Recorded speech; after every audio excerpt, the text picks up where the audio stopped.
Ciso. Oh, it's fabulous! A strike to get you up off your seats.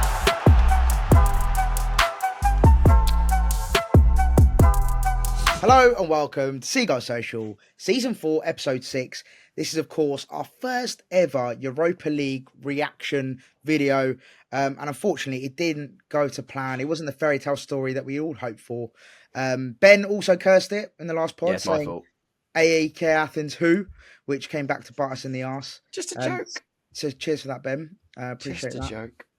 But yeah, I mean, look, it didn't work out how we'd like it to. However, it was an incredible day, an incredible experience just to see the little things, just seeing the vests that they're wearing, like the ball boys, the Europa League, all the branding, the music, the atmosphere was incredible.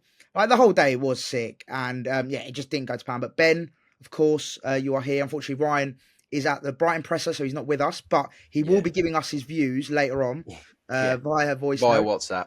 Yeah, via WhatsApp. But yeah, Ben, just kick us off, mate, with regards to just the day itself. Let's start with that. The occasion itself. Let's start with that. Yeah, the day was brilliant. I mean, even just working before the match, like the adrenaline I had every time I stood up, like my body was like tense. I was like just wanted to scream. It was mad. It's like a kid at Christmas. It was very weird. And then arriving at Brighton Station, you got all like the banners and stuff like that. They really made Brighton Station look brilliant. Yeah, blue and white flags everywhere and Brighton badges and stuff like that.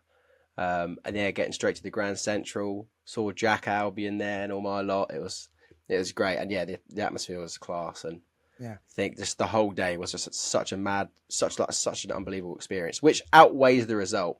I think if it was just like another game, I'd probably be a bit more disappointed, but the experience and yeah, just the whole day, I think outweighs the result, which is why I'm not too upset with it. Yeah. No, mate, I 100% agree. I think the whole day as a whole, I ended up getting down there a bit early. Oh, as in like 5:30. Went to the Brighton shop in Churchill Square because my mate G, had to sort out his top. The Europa League badge had fallen off, so he had to go get that reprinted. And then yeah, we came to the stadium like quite early. Actually, it was mad busy. I think we got there about sort of 5:30, 6. No, that's way too early. Sorry, 6:30 maybe, roughly. So yeah, we sort of soaked it all in. It was like, yeah, just very busy. It was good atmosphere, and it felt like a really good feeling around the club. And yeah, the pre-match atmosphere was great. And then unfortunately, things didn't get off to the best start. And then you were like thinking, well, what's going on? But no, just to sum up, I think it's mad. I think we have to take a step back and always remember that just being in the Europa League, I think, is an achievement in itself. Albeit we lost against arguably what on paper the weakest side in the group. However, in saying that, we can't forget they're no mugs. They won the double last season, as I said in the preview. They won the double last season. They played in Champions League football pretty much for the last sort of 5-6 years. So they are a European caliber side. It's not like we've just lost to I don't know, a Serbian minnow who's just come into the Europa League for the first time. I think we do have to remember that. And yeah, I think we sometimes have to just not get too ahead of ourselves and get too cocky about the situation we're in. I think that's something I personally do sometimes, and I know we do as a podcast. We do sometimes get a bit ahead of ourselves and think we should be winning every game, and it's a given right. But I think it was a bit of a humbling experience yesterday. I think we needed it. And one thing I will say as well, De Zerbi always learns from when we get humbled. We've always seen a reaction. Everton, boom, beat Arsenal. Bournemouth, get ready to hold 7. Yeah. West Ham, then we go on to beat Newcastle. There's always a reaction, usually speaking, to a defeat, which is quite big. So yeah, I'm quite hopeful. But yeah, let's start off with the game then, Ben. The game seemed cursed from the beginning, because in the morning we found out, I think it was the night before actually, there was rumours that Dunk was going to be unavailable. True. And that really ruined the whole story of him being at Withdean, then leading us out for our first ever game. The narrative didn't sit right with me. Changed, yeah. And Mike King said it brilliantly. He was like, I think if you ever think life is, this is like a perfect example of life not being fair, because that would have been the perfect moment. And yeah, that was pretty spot on. Dunky being injured for that game, it was just, that was pretty heartbreaking to hear. And losing Ferguson to illness as well, because he was meant to be part of the squad, wasn't he? And then it came out that he was taken ill and had to leave. So, two sort of big misses, I suppose. But in saying that, we did rotate heavily against Newcastle. Against Man United. Against Man United. We rotated heavily and we still got a good result. So we can't really blame it on like heavy rotation because it seems like our squad depth is good enough to handle most sides at the moment. Clearly not yesterday. We were just, I think the low block killed us. But we'll get on to the finer details of the game. But yeah, let's start off with that, Ben. Let's start off with the first goal, to be fair. And what a goal it was, to be honest. Like, what a header. And I think Mitoma's going to pop up a few times today, personally speaking. Yes. He left his man. He didn't really mark Sidibe at all. Great cross from Haj Safi, the Iranian left back. He got 2 assists, to be fair to him. He was in danger from set pieces. Yeah, he's a set piece taker. And obviously got 2 assists. And the first one, Sidibe, brilliant header. Header. You can't take anything away from it, can you? When's he ever going to do that again in his career, by the way? Had to be against us, for fuck's sake. I was just like, we spoke about him before in the previews. Like, I think he was on loan at Everton. He was definitely on loan at a Premier League team. I thought it was Chelsea, but maybe he was at Monaco. Everton. I remember. Yeah, but he did play in the Prem for a little bit. I think like literally for like 6 months. I'm pretty sure he did a loan there. I might be wrong, but it's just typical that it was him, and it was an unbelievable header. Like, it's so good. But I kind of saw it coming. I was like, they're scoring from this corner. I'm not even saying that for the sake of it. I just saw it come. But their fans also were just unbelievable. During the match, I would just find myself just watching them. They were honestly, so good. So singing in unison, dancing in unison, doing these hand gestures in unison. It looked like it was like an orchestra. Although they did have like one guy at the front that kind of leads it. That's probably why they do it. So yesterday we were in WA. So usually we're in like the completely opposite side, near to the so away from the away fans. So this time we were literally right by the away fans. And I don't know if you noticed, there was a pocket to the right of us, like in the top, there was a pocket of fans. And what they were doing, like how we, like back in the day, we used to have on the left, with the left side, Brighton boys. Yeah. And then they were basically doing that, but in Greek, it was mad. Like they had like a little pocket corner in the top. And then they were like chanting at each other when, the guy, they also had like a Will Griggs song. You know, the Will Griggs on fire. They had that in their own language. Yeah. That's so funny. That was so good. No, like massive props and credit to the away fans. They were incredible. Like I don't remember, apart from half time, there wasn't a moment where they weren't singing or where they weren't making noise. Massive props to the Greek away fans. But going back to the first goal, I thought it was poor from set piece. Mitoma obviously left his man, and it was an incredible header, to be fair. I think it was one of those sort of unsavable goals. But then going on to the equaliser, of course, João Pedro, first penalty. Now we've got to talk about the referee, Ben, I think, because it seemed I thought we had bad referees in England, but Jesus Christ, every big decision was just, he got wrong. And I'm so glad we have VAR, otherwise that would have been even more of an embarrassing result. It would have been 3-0. This is the thing, he got bailed out twice by VAR. And then there was that big, I don't know if you remember it, with the Lamptey, when Lamptey came on and he got absolutely taken out. Absolutely clarted. Yeah. Nothing. And it was not given. And it's just like you said, the basic stuff he just wasn't getting right. And it was really poor, I thought. Amrabat must have done about 7 fouls. Yeah. And I don't think he got booked once. Or maybe he did and we all cheered, but oh my God, the amount of times it took him a long time before he finally booked some of the players. It was very early on where one of the players absolutely clarted us. I think it was like opening like 5 minutes or so. And then one of the people sat behind me was like, oh, welcome to Europe. Like, that's how it's going to be very dirty.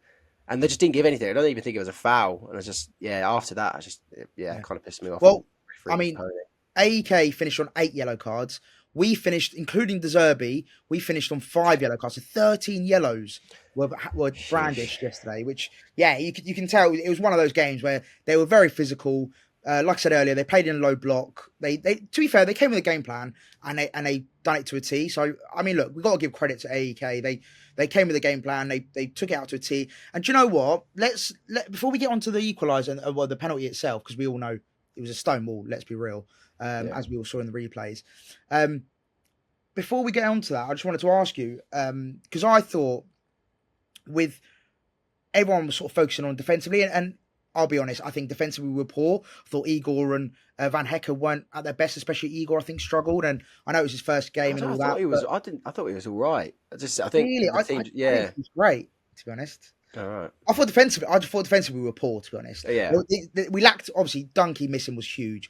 We lacked that leadership. We lacked that just someone that with a sort of calming, cool presence, and especially at set pieces, I think he would have maybe had us a bit more organised, as we conceded from set pieces twice.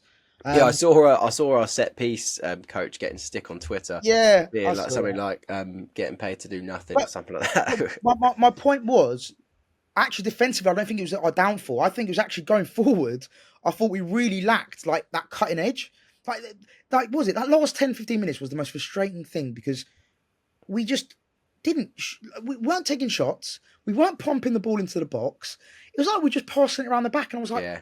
we got 10 minutes. We're 3-2 down with 10 minutes Yeah, to go. the ball dropped to Fati, didn't it? With like 10 minutes to go, and everyone's going shoot, and then he tried Yeah. to take another touch, and then got tackled or ran into Yeah, a that tackle. extra touch was killing us every Yeah, time. it's constant trying to walk the ball in the net. But yeah, yeah, Ben, what do you think? Did you think it was down to the defensive side of us, or down to the attacking end? Like personally speaking, I think it was actually down to our lack of threat going forward and not being able to cut through AEK Athens. It was a mix of both for me. Because I don't think Igor didn't play too bad considering. Like the ball kept going to him as if he was Lewis Dunk, which is obviously how we play. And I'm going to use orchestrator again, but he was kind of playing that role that Dunky plays. And obviously, the team's relying on this new person that's just come into the team, his first competitive start. That was odd. And then up top, I mean, João Pedro at the penalty spot is brilliant. He's really composed. Like, can't take anything away from that. But loads of people getting frustrated with him, especially in the first half. He kept doing like all these flicks and just never paying off. Like just always losing the ball a lot, and I felt like I feel like we were a bit naive in that respect. Like we didn't treat Athens with a bit of respect, maybe going forward and like that. Just nothing was really clicking. Kept doing these flicks that losing the ball a lot, gave the ball away a lot. I'm happy you brought up the flicks actually, because me and my mate who went with, that's one of the things we actually really picked up on. Like it was especially towards the second half as well, when we really needed to penetrate. I think when we went 3-2 down, we were still doing flicks. I remember Welbeck at one point where the ball comes to his feet. Instead of just taking a touch and, using his body, he does so well usually. He tries to do a flick first time, and I think he gave the ball away. And I was just like, why are we doing that? Why are we doing these little intricate little flicks and tricks when really let's just start popping it. Let's do what we do well and try and actually cut through the defence rather than going side to side. And it was just all round frustrating really, I think, most parts of the game, because as soon as we went 2-2, I thought, do you know what? We can go on to win this. And then it just seemed to change. And obviously they got their third. And then that third goal, my God. It was like something you could see on FIFA. Yeah. Lamptey getting taken out. The ball, that assist went through Van Heck's legs, like just perfectly. And then obviously he shoots. Jason still saves it and then deflects off the striker again and goes in. It's like, it's something you'd see on a video game. It was so lucky. It was, let's be, okay, all biases aside, it was a lucky goal. Come on. Like in terms of the actual finish, where I think even not being a poor fan, but even their second one, I don't think the guy who scored it had any idea what he was doing. He was just kind of like sliding in, and then it suddenly leg and went in the net. I think their first goal was great. I'm not going to take anything away from them. You could say Mitoma should have marked him, but then the other two were just so embarrassing to concede. No, agreed. Really, really poor goal. Let's talk about the second one, because we've covered the third one now. Let's talk about the second one, because another set piece, another Haj Safi corner. A free kick this time. This is your only dub from the game, isn't it? That an Iranian got to assist. Got to assist. I got to take. Honestly, I was so pissed off after the game. Like for a good half hour after, I was just fuming. But could have been interviewing Thierry Henry, but he came to watch the Albion. Just want to put it out there, guys. Everyone listening and watching. I could have interviewed Thierry Henry and Hoodman's son. I decided to watch Brighton Hove Albion in Europe for the first time. But generally, hand on heart, I wouldn't change it for the world. I would never have mixed. I actually wouldn't have missed that experience for anything. Do you know? I don't think I tell you. Connor then asked me. He was like, "What are you doing Thursday, Ben? Do you want to interview Thierry Henry?" Really? I was like, "Oh, for God's sake, yeah." God's sake. Because he was like, Maz is going to the game. I was like, well, obviously I'm going to the game as well. That just shows you guys the commitment we give to this. The commitment, yeah. The commitment to Brighton Hove Albion, first of all, and second of all, for this podcast. But, the second goal, it was a great cross. But then, defensively, it was poor, wasn't it? Yeah, it was poor. It's just that head in hands every single time that those kind of goals went in.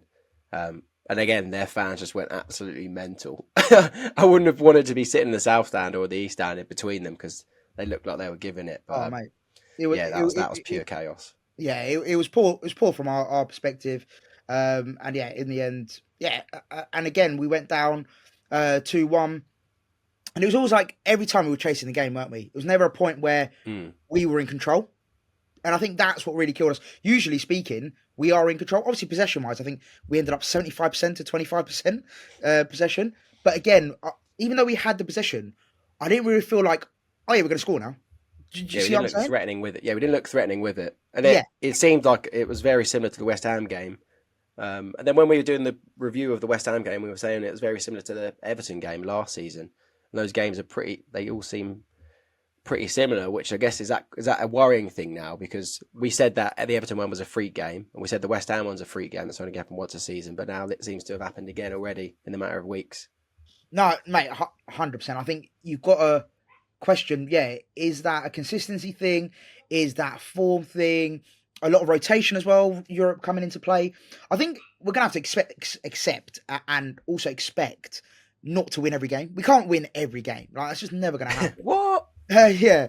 And I think, like I said, going back to what we said earlier about like this expectancy, I think we're getting to a stage now as a fan base where we're sort of getting a little bit cocky, not overtly, but we are getting a little bit like, oh yeah, because we play such good football and we get some good results. Oh yeah, we should be beating every team. But no, like as we saw yesterday, any team that plays a low block against us, we struggle with. We really do struggle with. And I think that's one thing I think De Zerbi needs to figure out and work out. Is like, right, in those situations where a team doesn't come to play football, or that comes across disrespectful, but like they come to with like a low block, defensively sort of very sound, and will hit us on the counter. How do we counteract that? How do we go against that? Because I think at the moment we don't have an answer, especially based off yesterday. I just felt like every time we went forward, nothing. And let's talk about Mitoma as well, because I think he did go missing a lot yesterday. And of course, he was at fault for the first goal. He wasn't his usual self, unfortunately. And I think that really showed. I don't know what you thought about. Why do you think that was? I don't know. I can't really put my finger on as to why he didn't really get involved. He wasn't really on the ball much. And when he was on the ball, he didn't really impact the game as we know as well as he can do. Yeah. No, he did go missing. It was pretty frustrating. Like when your best players aren't playing well, then you're going to have a shit day. But I don't really know too much of why he was. It was just a poor game. I don't think he was getting like man marks specifically. Maybe I didn't see that or missed it. But the difference between him and Adingra, when Adingra came on, he was brilliant. And that's the level that we have been used to at the left wing, whether it be Mitoma or Adingra. And Adingra was class. So I just hope that Mitoma's not going to go for a rough patch now. I guess it's only one game at the end of the day. Yeah, and you could argue that a lot of the Brighton players didn't really have their best days, but when you don't have your best day, you hope that your best players will take you out of it or drag you out of it. But yeah, Mitoma unfortunately didn't do that. And I'd like to think Evan Ferguson probably would have started that game up front instead of João Pedro.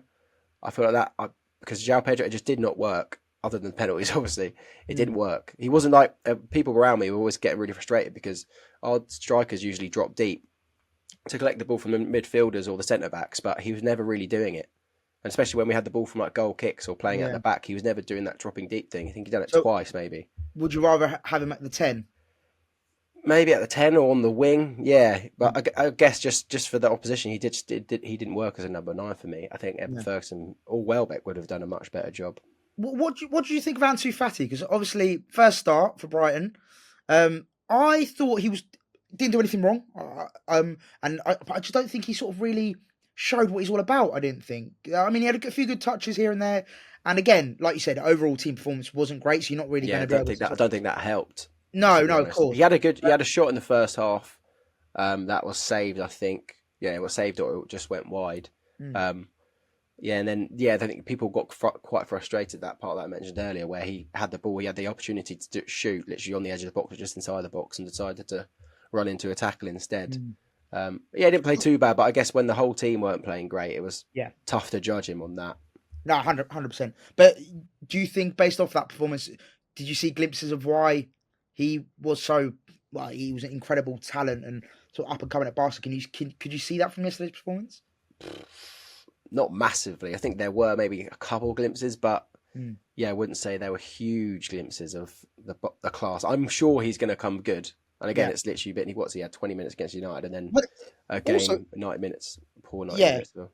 but it also comes down to where does he fit in then? If we want João Pedro at 10 and Ferguson up top, where does Ansu Fati go? Because obviously Mitoma, you got Mitoma and Adingra on the left, and you got Solly March on the right. Where does Ansu Fati fit in? Solly was getting stick again as per on Twitter. Really? Some Brighton fans on Twitter don't like Solly March. Yeah, Yeah. I don't know if they do it as a joke, but I thought he was all right. I didn't think he was too bad. I think he was probably arguably our most influential player in the sense of how much of the ball he had and how much of the ball he saw. There was times where he was a bit frustrating. I think he loves that little cut in and out thing he does. He does that. I think sometimes his decision making needs to just improve a little bit. But as we've seen in the last sort of 6 to 12 months, his output's got so much better. So we can't really what more do you want from the guy? Do you know what I mean? Again, he's not going to drop a 10 out of 10 every game. And, there's going to be times where the whole team struggled and he also was part of that team. And I think you can't really sort of point him out. I think it's a bit What harsh. I will say, though, I cannot stand Milner at right back. He's just not the one. Especially when, obviously, any winger you come up against, 9 times out of 10, it's going to be fast. And he was getting caught out a lot, I feel, yesterday. You're always going to come up against a pacey winger. And that's just when we get opened up. Like when they counter attack for their third one, they just caught us on the break a lot. And they had a few chances where they were catching us, and we're thinking, God, they're going to score again. Like it could have been 5-0 at one point or 5-1 at one point. And then Milner, I thought he was going to get taken off us in the second half, but obviously got injured very early on in the second half. Don't wish injuries upon anyone, but it was a bit of a blessing in disguise because I thought Lamptey done quite well. But even Lamptey was getting a bit of criticism I saw as well, which is mad. Was he? Yeah. I feel like our fan base is like anyone who's I can't have Milner at right back, Veltman or Lamptey, because Milner just gets caught out too much. Yeah, I mean, the bloke's like 38 years old. He's solid as well. Like he's really good doing his midfielding duties. Don't get me wrong. Like when he's passing the ball, I think he had a good opportunity early in the first half as well. Like he's good at that. He's just not a right back for me anymore. No, because I agree. I think we said it after the Luton game. Like he had a solid game against Luton, but respectfully, that was Luton.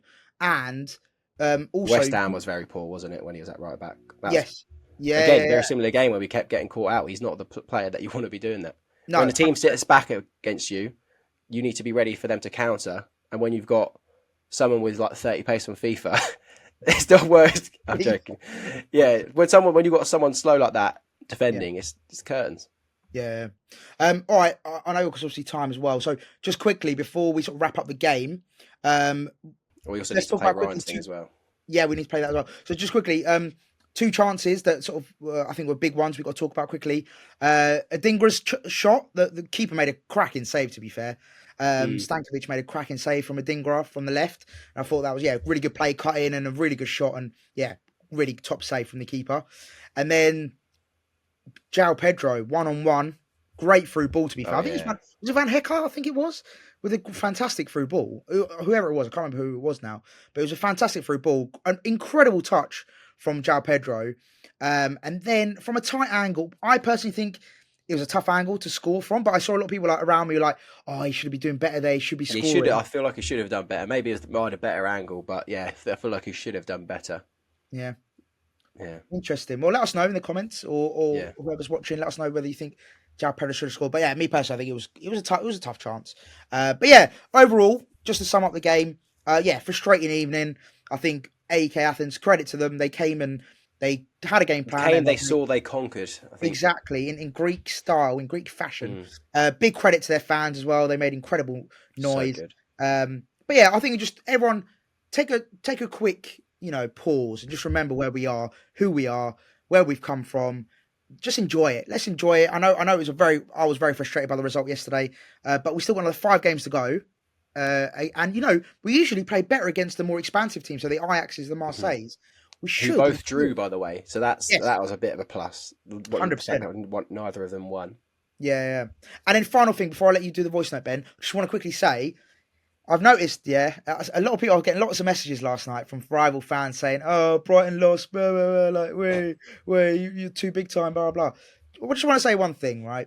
It's funny how we're usually people's second favourite team, or we get plaudits for being such a great footballing side.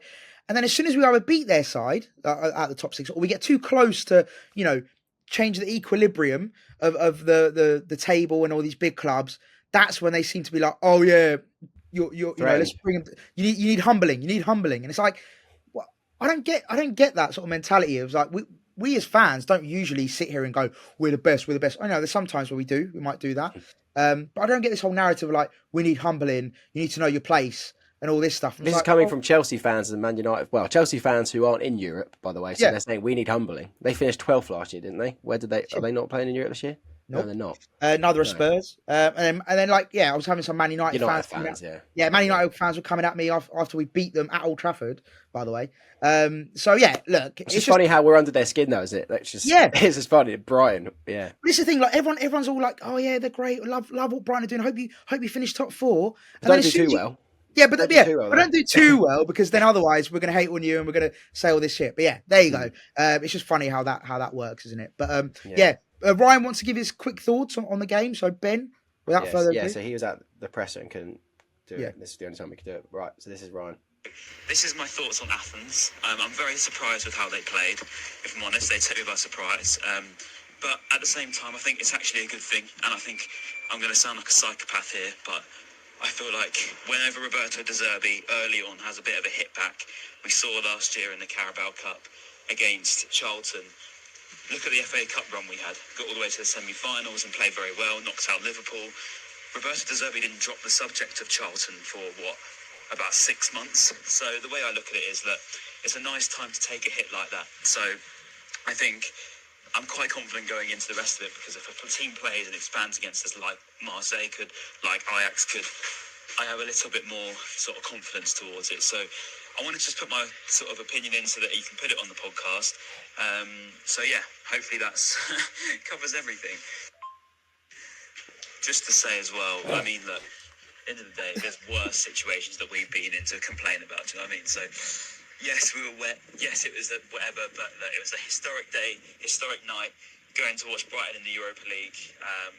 Heads up, boys, because we've got more to come. 5 more games left, 15 points to play for. I think we're going to be all right. Bash. Mate, look at that. Yeah. I hadn't even listened to that up perfectly. Pretty much.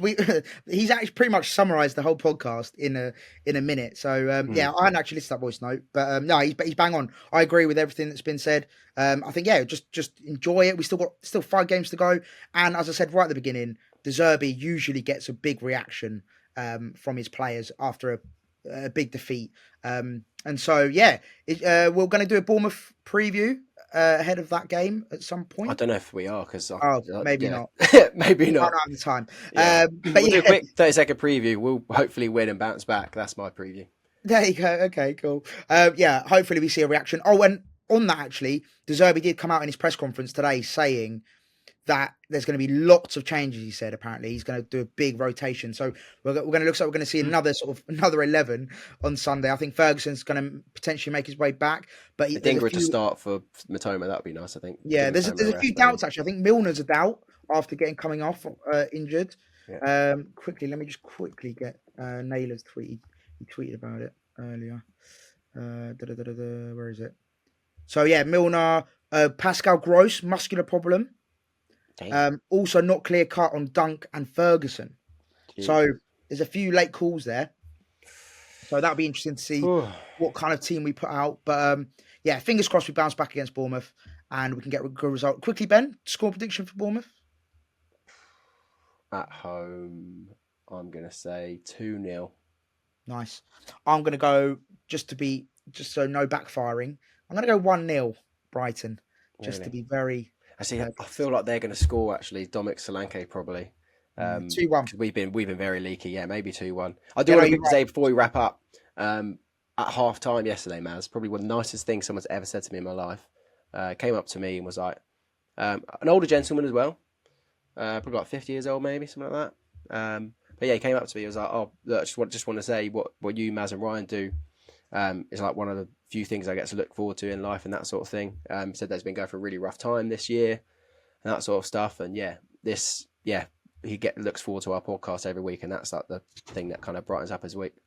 Oh, so, nice. Gave him a big hug as well, and absolute top bloke. Yeah, it's so sweet. Nice. Oh, Yeah. big shout to him. And also, yeah, just on that note, actually, I got a lot of love. Got 3 or 4 people coming up asking for selfies, and then yeah, we had some fan as well next to us, and he was like, "Really love your podcast, keep going with it." And yeah, honestly, it's so nice to see the love being shown by everyone. Yeah, it's nice. Yeah, so no, I really appreciate everyone's support. On that note, thank you so much for everyone tuning in. If you're watching, if you're listening, please do like, comment, and subscribe on YouTube, and of course, give us a 5-star review and all that jazz. If you're listening on Spotify and Apple. And we will show you back after the Bournemouth game. Bournemouth. Bournemouth. Peace. Peace.